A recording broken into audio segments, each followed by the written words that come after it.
Red Sea access and the limits of sovereignty. Ethiopia's search for secure and predictable access to the sea is a serious regional issue. It is not new, nor should it be dismissed as mere rhetoric. As a large landlocked country with a growing population and significant economic needs, Ethiopia has a legitimate interest in reducing the cost and vulnerability of its external trade. The question, however, is not whether Ethiopia should have access to ports. It already does, and it should continue to do so through stable, mutually beneficial arrangements with its neighbors. The real question is whether commercial access can be transformed into a claim of sovereignty over the coastline of another state. That distinction lies at the heart of the current debate in the Horn of Africa.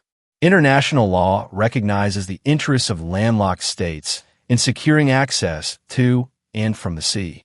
Such access, however, is normally exercised through agreements, transit rights, port use arrangements, customs facilitation, free zones, infrastructure investment, and regional cooperation. These mechanisms do not create sovereign rights over another country's territory. They are negotiated rights, not territorial entitlements. Recent Ethiopian discourse on maritime access has at times appeared to blur the line between economic necessity and sovereign claim. Even when Ethiopian officials insist that their objective is peaceful negotiation, framing sea access as an existential national issue has generated concern among neighboring states. In a region shaped by war, contested borders, and fragile political transitions, language matters. It can reassure, but can also generate uncertainty and mistrust. These concerns have remained current in 2026, amid continued tensions between Ethiopia and Eritrea and renewed public debate surrounding Ethiopia's maritime ambitions. Eritrea, Djibouti, and Somalia each have particular reasons to be sensitive to this debate. Assab and Massawa are sovereign Eritrean ports. Djibouti's coastline belongs to a recognized state whose economy is already deeply intertwined with Ethiopian trade. Somalia's coast, including areas around Somaliland, remains linked to the unresolved question of Somali sovereignty and territorial unity.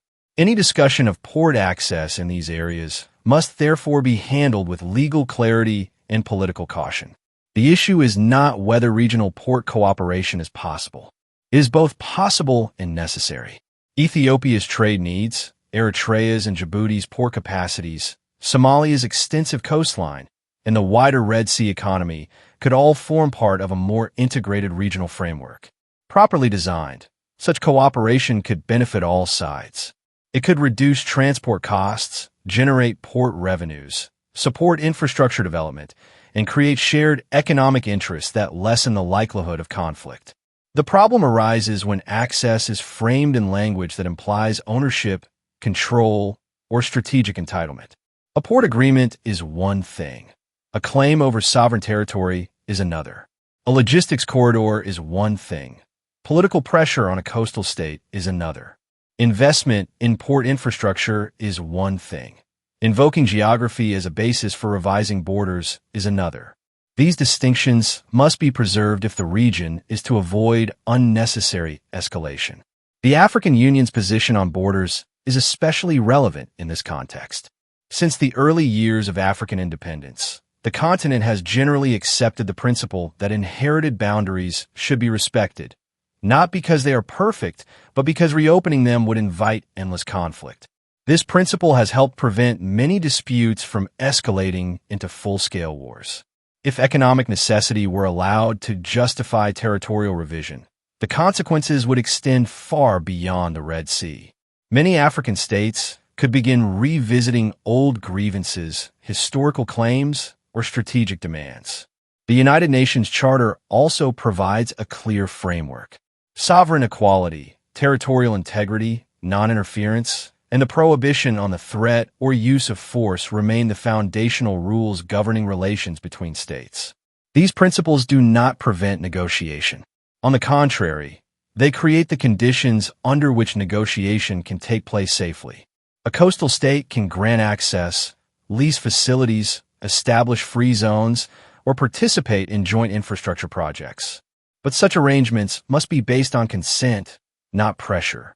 The Ethiopia-Somalia dispute following the January 2024 Memorandum of Understanding with Somaliland illustrated how quickly maritime access can become entangled with questions of sovereignty, recognition, and territorial integrity.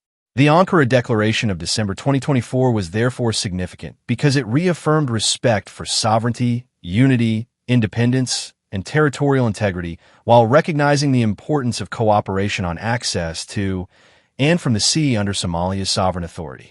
This is why the wider international community should approach the issue with seriousness. The Red Sea is not merely a local waterway. It connects the Suez Canal, the Bab el-Mandeb, the Gulf, the Horn of Africa, and the broader Indian Ocean region. Instability surrounding ports and coastlines would affect regional security, commercial shipping, energy routes, and the strategic calculations of external powers. A conflict triggered by maritime claims would not remain a purely bilateral matter. At the same time, coastal states should avoid treating Ethiopia's needs with indifference. Geography has created genuine constraints for Ethiopia, and those constraints require practical solutions. A stable regional order cannot be built on denying the legitimate economic interests of a major neighboring country. The answer is not to reject access, but to define it properly and manage it through lawful cooperation. A serious framework could include long-term port use agreements, transparent tariff structures, secure customs-controlled trade corridors, dry ports, railway and road integration, customs harmonization, dispute resolution mechanisms, and joint investment in logistics infrastructure.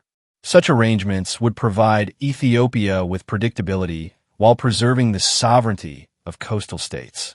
They would also reduce the temptation to frame the issue in confrontational terms.